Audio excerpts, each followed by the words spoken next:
हा मोठेगावकर हे हा खोटेगावकर आहे आणि हा 420 माणूस आहे. फ्रॉड आहे एकदम. बहिणीचं आणि भावाचं भांडण लावून ती जमीन बळकावली 2 एकर. सध्याच्या रेटमध्ये म्हणलं तर 6 कोटी रुपये एकर. 12 कोटीची जमीन शिवराज मोठेगावकर यांनी बळकावल्याचं आपण म्हणत आहोत. ह्या शहरात एक 60 एकर जमीन सर आहे. आणि लातूरच्या पूर्ण 4 साईडला हिची प्रॉपर्टी आहे सर. मारीन म्हणलं त्यानं निवून घालीन म्हणलं कुठं. मग आम्ही म्हणलं आमचा रोड आहे, आम्ही काय कोणाची रुपया घेतला नाही म्हणून आम्ही बांधत होतो रोडवर. आता आमच्याकडे पैसे तर राहावं लागेल त्यांच्या बरोबर हिंडाय. ती मोठे लोक धमकी घातलीच कसं करायचं. भीती वाटते त्यांची. मग आता भीती नाही तर काय. आपण ज्या परिसरात आहोत तो परिसर म्हणजे हा लातूर शहरातील औसा रोडचा हा परिसर आहे. आणि हे जे आपण गेट पाहत आहात ते गेट म्हणजे या ठिकाणचं त्याच्या प्राध्यापकांसाठी तयार करण्यात आलेलं हे रो हाऊसेसची ही जागा आहे. जवळपास 6 एकरची ही जागा आहे आणि हा लातूर शहरातील प्राईम एरिया समजला जातो, ज्याचा जर लातूरमधील जर दर पाहिला तर जवळपास 5 ते 6 हजार रुपये स्क्वेअर फूटनं या ठिकाणची जमीन आहे.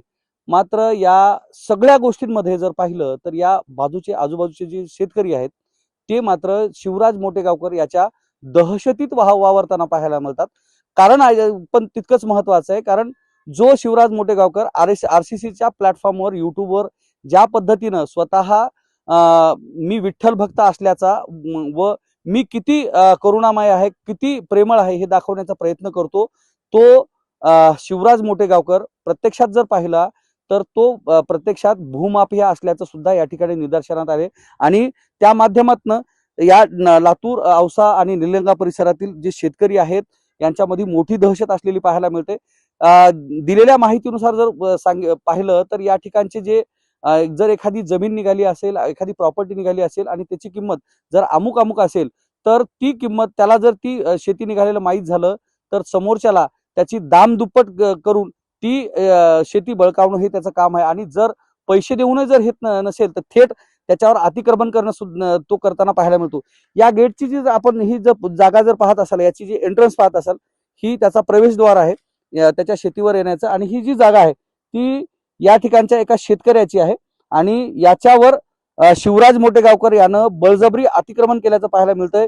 या ठिकाणी त्यानं नाली ही टाकलेली पाहायला मिळते. हा एक अल्पभूधारक शेतकरी आहे ज्याची ही बाजूची जमीन आहे आणि त्याच्यावर येण्यासाठी, त्याच्या शेतीवर येण्यासाठी जागा नसले कारणानं त्यानं थेट याच्यावर अतिक्रमण करत याची ही शेती आहे ती बळकावल्याचं पाहायला मिळते. या ठिकाणी त्या संबंधित कुटुंबातील सदस्य आणि त्या संबंधित शेतकऱ्याची पत्नी ही आपल्यासोबत आहे.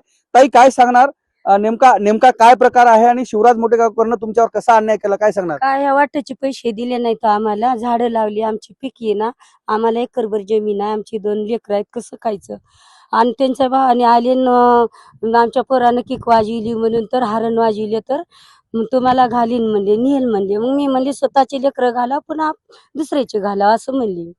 कशामध्ये घालीन असं सांगितलं त्यांनी? ते नेन मारीन कुठं टाकन असं धमकी घातलं पोराला आमच्या. बरोबर. म्हणजे आमच्या पोरानं बोललं त्यांना, बोलल्या का बाजीला हरण, तर त्यांनी तसं म्हणले.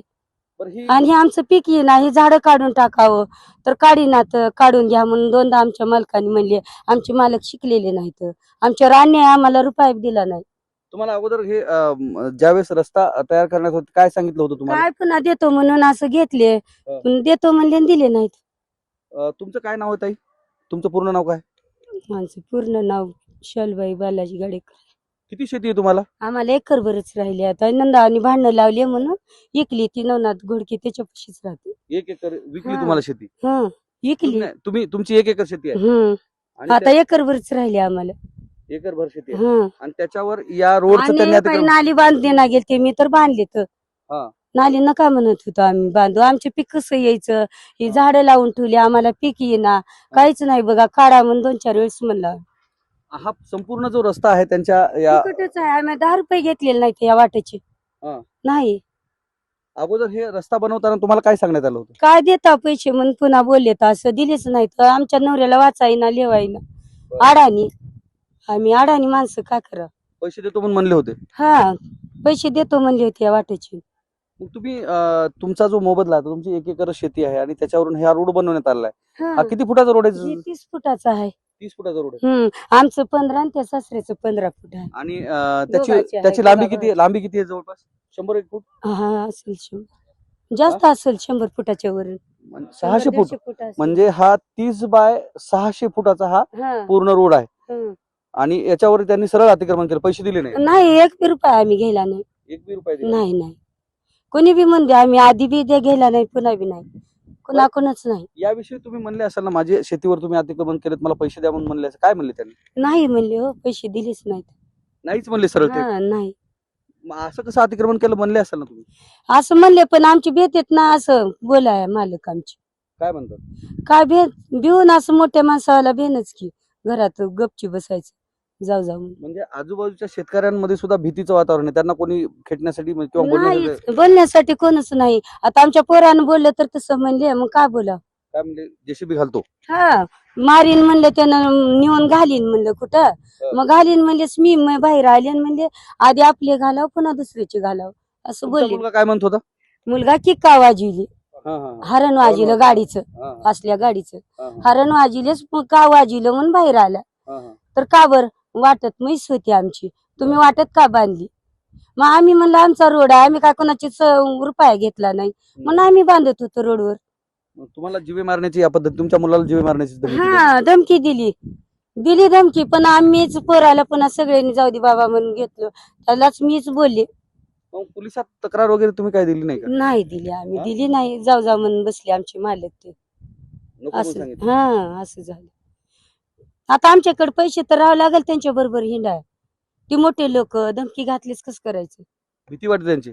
मग आता भीती नाही तर काय बरं, भीतीच आहे की. या परिसरात जमीन निघाल्यानंतर त्यांनी दाम दुप्पट किमतीनं खरेदी करतात असं बोललं जातं, काय कितपत सत्यता आहे?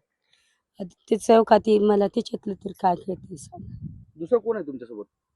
काय मुलगा ते आहे. तर ह्या इथलच्या आमच्या शेजारच्या गिऱ्हाईक. शेजारच्या ताई आहेत आणि त्यांच्या कुटुंबातले इतरही लोक आहेत. आपण त्यांच्याशी सुद्धा बोलण्याचा प्रयत्न करू, कारण शिवराज मोठेगावकरची या लातूर परिसरामध्ये मोठी जी दहशत आहे ती मोठी दहशत असल्याचं पाहायला मिळते. सामान्य जी नागरिक आहेत अथवा शेतकरी आहेत ते समोर येताना पाहायला मिळत नाहीत. या भूधारक शेतकऱ्याची सुद्धा जी जमीन आहे ते त्यांनी बळकावल्याचं बोललं जातं. याच्या कुटुंबातील काही सदस्य आहेत. आता हे भीतभीत समोर म्हणजे भीतीनं समोर आलेली मंडळी आहेत. काय सांगणार, कोणत्या पद्धतीचा अतिरेक त्यांच्याकडून करण्यात येतो, काय आरोप आहेत? आम्हाला वाटायचे पैसे देऊ. पहिला सूत्र हा मोठेगावकर नाही हा खोटेगावकर आहे आणि हा 420 माणूस आहे फ्रॉड आहे एकदम. बस. बरं, तुमची जमीन कशी बळकावली त्यांनी? माझी नाही बळकावली माझ्या भावाची आहे. बळकावली म्हणजे त्यांचा एक एजंट होता हा. तो त्या एजंटला माझ्या भावाची बहीण दिलेली आणि तो एजंट मोठेगावकर रानपाशीच राहत होता एजंट म्हणून. मग बहिणीचं आणि भावाचं भांडण लावून ती जमीन बळकावली त्यांनी. किती जमीन बळकावली? 2 एकर आहे.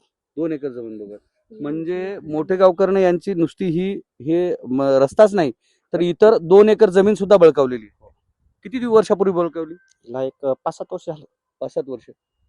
अंदाजे त्या जमिनीची काय किंमत असेल, काय एकर असेल ती जमीन? सध्याच्या रेट मध्ये म्हणलं तर 6 कोटी रुपये एकर. म्हणजे 12 कोटीची जमीन शिवराज मोठेगावकर यांनी बळकावल्याचं आपण म्हणत आहात. किती वर्षापूर्वी? एक साधारण 5-7 वर्ष झाली. या संदर्भात आपण प्रशासनाकडे तक्रार केली का? कुठं पोलिसांकडे गेलेत का? कोण जाऊ शकत नाही सर त्यांच्या विरोधात. कोणीच नाही.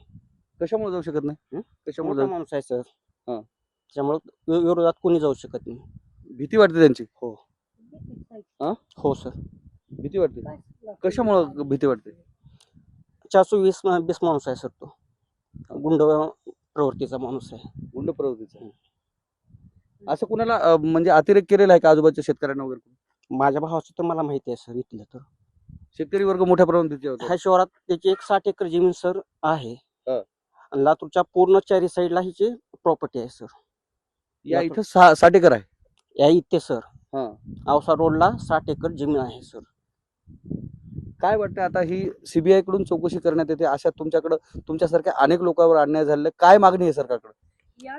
काय नाही सर, ह्याला ना जन्मठेपेची शिक्षा होईल आणि ही प्रॉपर्टी जी आहे ती शासनाने सील करावी. निश्चितच म्हणजे शिवराज मोठेगावकर हा नुसता शिक्षण माफिया नाही तर भूमाफिया असल्याचं सुद्धा पाहायला मिळतं. हे सर्वसामान्य शेतकरी मंडळी आहेत. त्यांचा अवतार जर पाहिला, कपडे जर पाहिले, शेतातून काम करून येतात. आणि ह्या काकू आहेत या बाजूला, अल्पभूधारक शेतकरी आहेत. ह्या 1-1.5 एकर जमिनीवर आणि अशा कोरडवाहू जमिनीवर यांनी आपला उदरनिर्वाह करताना पाहायला. कुटुंबातील 8 ते 10 सदस्य लोक, काम करणारी मंडळी आणि थोडीशी जमीन आणि त्याच्यावरही अतिक्रमण.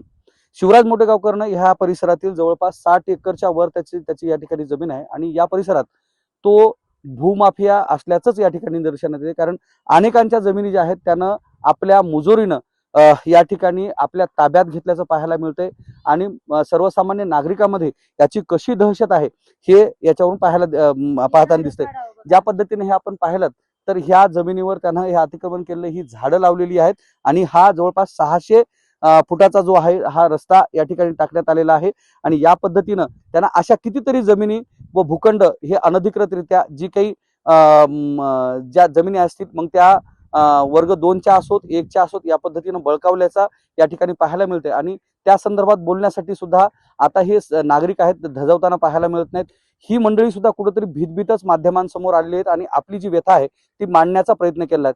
दरम्यान या अशा गुंड प्रवृत्तीच्या शिक्षण आणि भूमाफिया असणाऱ्या व्यक्तीला जन्मठेपेची शिक्षा व्हावी अशी मागणी सर्वसामान्यांकडून करण्यात येते. कॅमेरामन सुधाकरसह मी धनंजय सोळंके, टाइम्स नाव मराठी, लातूर.